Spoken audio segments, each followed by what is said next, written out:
Om Swastiastu. Halo teman-teman semuanya. Jadi pada video kali ini di sini kita akan sedikit berbincang atau mewawancarai salah satu pengusaha muda atau pemilik UMKM yang juga berkuliah di Universitas Pendidikan Ganesha. Tapi sebelum itu, izinkan kita untuk memperkenalkan diri kita terlebih dahulu. Jadi perkenalkan, nama saya Imadi Kesehatan Utama dengan NIM 2315101034 dan juga rekan saya. Perkenalkan, nama saya Bagus Danendra Prasentanu dengan NIM 23151011055. Oke, jadi mungkin kita langsung aja pergi ke video wawancaranya.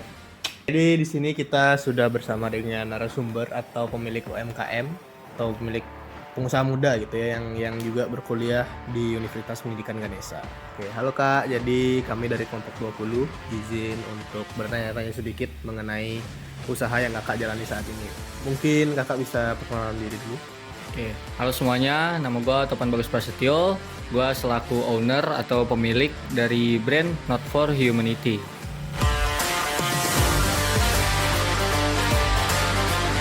Oke, mungkin langsung aja ya kita ke pertanyaan yang pertama. Jadi mungkin Kakak bisa ceritakan tentang struktur organisasi dan juga peran pemimpin di dalam bisnisnya Kakak, dan juga gimana keputusan-keputusan penting yang Kakak ambil gitu di dalam usahanya itu. Jadi awalnya bisnis ini gue bangun secara sendiri. Jadi gue adalah pemilik tunggal gitu. Jadi tapi sering berjalannya waktu, sering berkembangnya bisnis, saat ini gue memiliki dua tim divisi, yaitu tim yang pertama yaitu tim development product. Itu tim kayak mempersiapkan produk-produk apa yang mau dirilis selanjutnya gitu. Jadi kayak soal brainstorming, ide dan lain sebagainya, inspirasi itu dari sana. Terus tim yang kedua adalah tim warehouse. Tim warehouse ini yang ngurus segala pergudangan sama pengiriman. Jadi soal packing atau urusan sama ekspedisi, nah itu urusan tim warehouse. Terus terkait peran pemimpin, gue sebagai pemimpin di sini bertanggung jawab penuh lah sama apa yang gue ambil, termasuk keputusan-keputusan strategis. Terus terkait keputusan-keputusan yang gue ambil itu awalnya coba gue kembangin sendiri karena gue pemilik tunggal. Jadi keputusan-keputusan itu berdasarkan apa yang gue mau. Cuman sekarang karena gue memiliki tim, itu diubah menjadi keputusan yang kolaboratif, jadi brainstorming sama tim-tim yang lainnya. Lanjut ke pertanyaan kedua, gimana sih cara kakak tuh untuk merencanain pertumbuhan di bisnisnya kakak ini, baik jangka pendek maupun panjang? Gimana caranya? Terkait jangka pendek ini lebih ke pengenalan branding. Jadi kita push sosial media, kita build up e-commerce. Kayak kita nggak punya toko fisik nih, jadi gimana caranya orang lain aware sama brand kita. Jadi kita coba campaign yang menarik, punya visual yang bagus gitu. Terus untuk jangka pendeknya kita coba jalin relasi sama teman-teman yang bisa dibilang influencer lah atau selebgram. Jadi mereka bersedia nih buat ngebantu boost secara branding gitu. Terus untuk jangka panjangnya, karena kita nggak punya toko fisik, itu mungkin jadi kendala. Konsumen tuh jadi berpikir barangnya bener bagus nggak sih. Nah dari situ gue coba ambil keputusan gimana caranya kalau kita terjun langsung nih ke konsumen. Jadi mereka tuh bisa lihat produk secara langsung, terus bisa ngobrol-ngobrol juga secara langsung sama gue. Jadi dari situ gue coba ambil keputusan kalau kita ikut serta nih sama event yang diundang, event bazar aksesoris, pakaian kayak gitu. Jadi awalnya kita coba buat kesana, dan ternyata emang berimpact lah sama gua, sama tim, sama brand, dan sama konsumennya juga. Jadi mereka lebih punya trust lah terhadap brand gua ini. Oke, lanjut ke pertanyaan ketiga. Tadi kan Kakak bisnis Kakak itu kan berjalan di bidang pakaian dan juga aksesoris. Apa yang jadi tantangan utama Kakak dalam Kakak tuh menjalani bisnis pakaian dan juga aksesorisnya itu, dan juga gimana cara Kakak menghadapi tantangannya? Oke, untuk tantangan utama di awal karena gue ngebangun bisnis ini secara sendiri, terus juga gue bangun ketika umur gue 18 tahun, jadi gue masih bersekolah. Itu udah jelas keterbatasan modal, karena di awal tuh kayak gue nggak coba build sistem pre-order, jadi benar-benar produksi massal. Gimana caranya orang mau beli produk gua tapi produknya udah ada gitu, jadi nggak bikin mereka nunggu gitu. Jadi keterbatasan modal sama bersaing sama brand-brand besar nih, gimana caranya orang lain tuh coba buat gimana kalau kita pakai brand Not For Humanity gitu. Gimana cara gua di awal tuh berpikir kalau coba nyari attention lah dari situ gitu. Terus terkait gimana cara ngatasinnya, ya di situ gue nge-push sosial media sama gue minta bantu sama teman-teman gue sih, karena gue ngerasa kalau gue ngelibatin banyak orang jadi kayak lebih berimpact kayak gitu dibanding gue sendiri. Jadi teman-teman gue yang punya impact ini coba buat kasih tahu nih ke followersnya gitu kalau ada brand yang namanya Not For Humanity gitu. Terus selain itu juga gue coba ngedevelop kayak sosial medianya ini biar aktif gitu, kreativitas buat nyusun campaign dan lain sebagainya sebelum rilis produk kayak gitu sih. Oke, lanjut. Gimana sih cara kakak tuh untuk memahami atau menanggapi tren pasar yang dalam industri pakaian sama aksesoris gitu? Terus apakah ada pendekatan khusus bagi kakak untuk merespon pertumbuhan pasar? Oke. Untuk tren pasar ya, gue sendiri selalu aktif dan mengikuti perkembangan tren pasar gitu. Jadi kayak misal konsumen tuh butuh A, tapi brand nih bikinnya B gitu. Gimana caranya B ini kejual kalau konsumen tuh butuh A gitu. Jadi kita tetap penuhi demand itu, kita coba buat A, tapi kita nggak cuma buat A. Gimana cara kita buat A plus atau A plus plus gitu. Jadi kayak konsumen tuh bisa nentuin pilihan mereka tuh ke kita gitu. Terus terkait pendekatannya, gue lebih ke di awal-awal tuh konsumen yang coba buat belanja di kita tuh gue rangkul sebagai teman gitu. Jadi mereka ada keluhan apa atau mereka ada saran apa gitu, itu coba gue build gimana caranya keinginan atau kebutuhan mereka tuh terpenuhi sih. Jadi mereka ngerasa deket sama kita, jadi ngerasa ngemilikin juga. Oke. Lanjut untuk pertanyaan selanjutnya itu, siapa sih target utama atau target pasar kakak itu di dalam menjalankan bisnisnya ini, dan juga gimana cara kakak untuk menarik perhatian dan mempertahankan pelanggan-pelanggan yang datang untuk beli produknya kakak? Jadi terkait target pasar ya, mungkin teman-teman sebaya gue sih, jadi kayak sekitaran umur 18 sampai 25. Jadi terkait target pasar ya, yang jelas generasi muda atau teman-teman sebaya gua nih yang aktif buat coba terlihat modis lah, kayak mereka pengen aktif buat apa ya, lebih gampangnya kita sebut fashionable lah. Dari situ target pasarnya tuh ada gitu. Terus terkait dengan strategi yang menarik perhatian, gue coba buat out of the box aja sih, kayak bikin konten visual yang menarik, kayak campaign yang gue build up tuh kayak ada behind story dari setiap produknya kayak gitu sih. Terus untuk mempertahankan pelanggan ya, yang tadi gue ngerangkul pelanggan ini atau konsumen ini sebagai teman-teman gue. Oke, ke pertanyaan selanjutnya, kakak di dalam tim itu pernah kayak ada ketegangan nggak sih? Nggak di tim doang tapi di konsumennya juga. Terus gimana cara kakak untuk menyelesaikan masalahnya? Terkait hal itu pernah kejadian sih, kayak tim warehouse nih dia nge-packing barang yang harusnya konsumen pesen A tapi yang dikirim B gitu. Jadi itu kan jadi domino effect.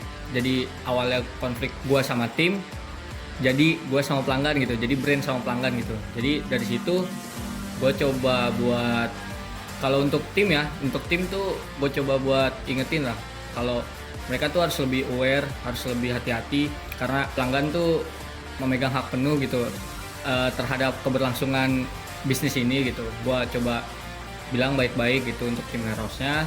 Terus untuk pelanggan, karena itu gua akui sebagai kesalahan dari tim Not For Humanity-nya sendiri, jadi gimana caranya gua coba nenangin dia dan kasih solusi nih buat kompensasi kalau barang yang dia terima salah itu jadi hak milik dia, terus dari tim kita kirimin barang yang dia pesan gitu.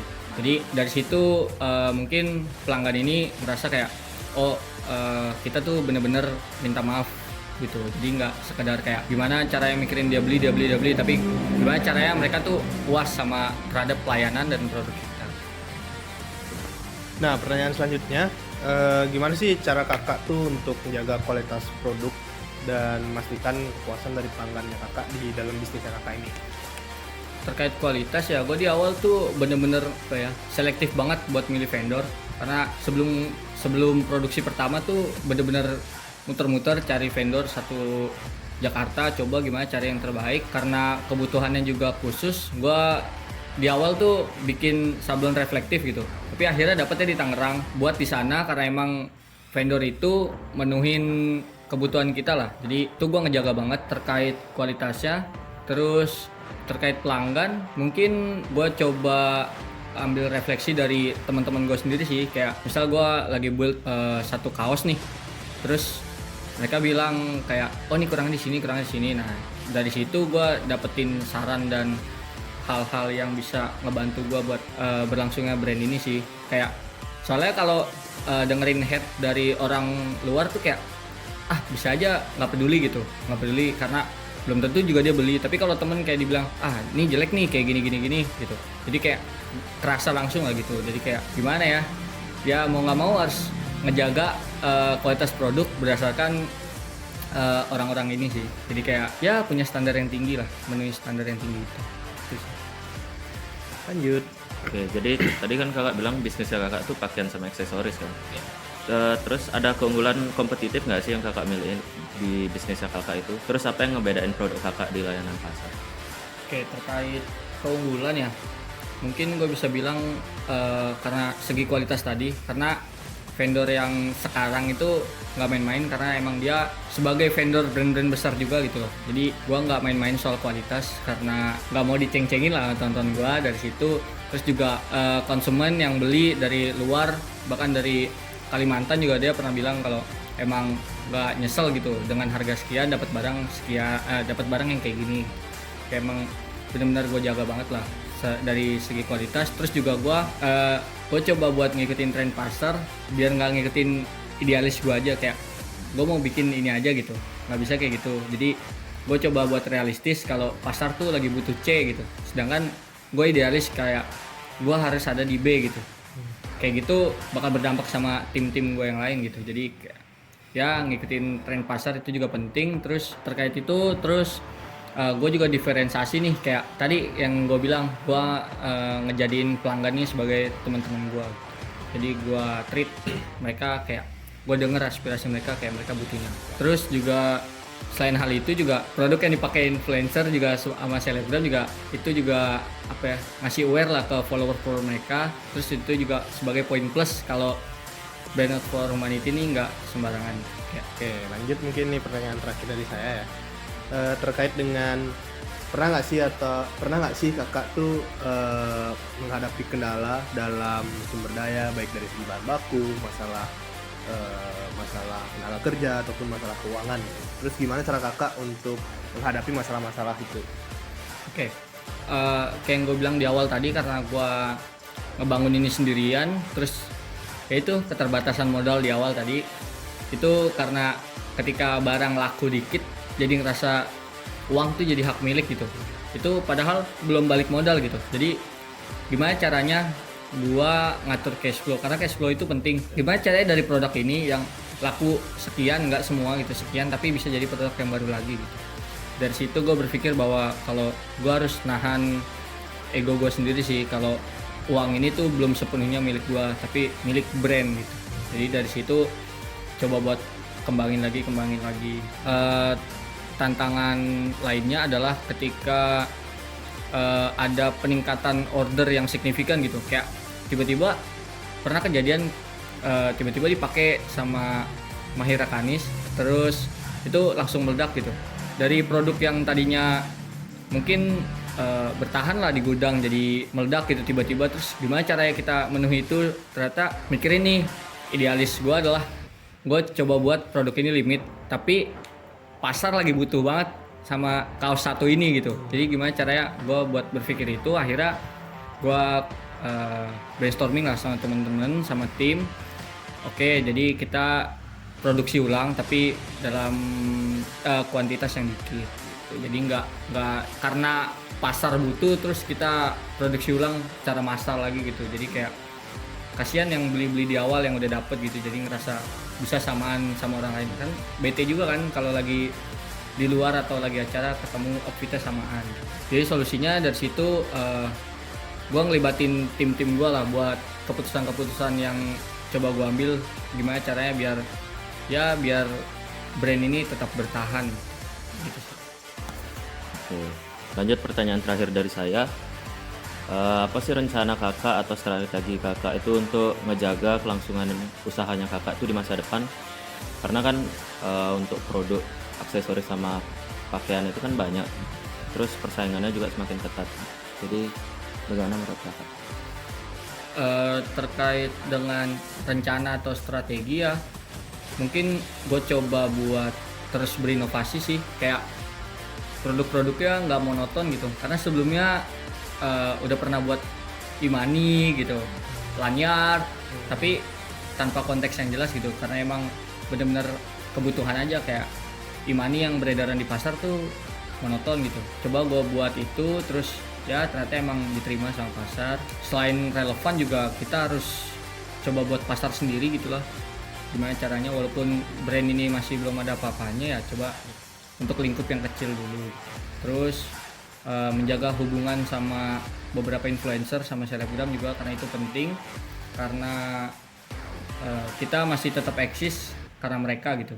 Gimana caranya tim Not4 nih ngejaga sama seleb itulah gitu. Sama teman-teman gue sendiri juga, pelanggan juga masih coba di treat sebaik mungkin. Terus mungkin untuk rencana selanjutnya memperluas karena sekarang gue di Bali nih, sedangkan brand gue base-nya Jakarta. Gue coba buat kembangin bisnis gue, ngelebarin sayap gue, coba di Bali nih gimana sih. Gue karena lagi masa studi ya, jadi kehambat sekitar 1,5 tahun untuk produk-produk yang baru dan yang lain-lain, karena tim gue yang lain juga mereka nggak ada wewenang buat produksi dan lain sebagainya, jadi belum auto remote brand ini. Jadi gue coba buat mempelajari pasar di sini tuh gimana, terus coba buat cari partner yang menurut gue oke lah buat ngebantu nambah titik kalau Not4 tuh bisa berkembang di Pulau Bali ini. Terus selain itu juga fokus di nambah kualitas sih, kayak Not4 ini ada beberapa produk yang belum dibuat. Nah, coba riset di sana, terus tetap menjaga kualitas produknya, karena tau lah pelanggan tuh misal dapat produk yang jelek atau apa ya itu mempengaruhi juga untuk keberlangsungan brand ini. Ya semoga brand ini bakal tetap eksis walaupun lagi masa nonaktifnya. Oke, jadi itu dia tadi kita sedikit berbincang-bincang dengan Kak Topan ya namanya ya. Topan terkait dengan UMKM atau bisnis yang dimiliki oleh kakak sendiri. Oke, jadi terima kasih banyak Kak Topan. Terima kasih teman-teman. Oke, mungkin sekian untuk video kali ini. Kami tutup dengan Parama Santi. Om Santi Santi Santi Om. Bye bye.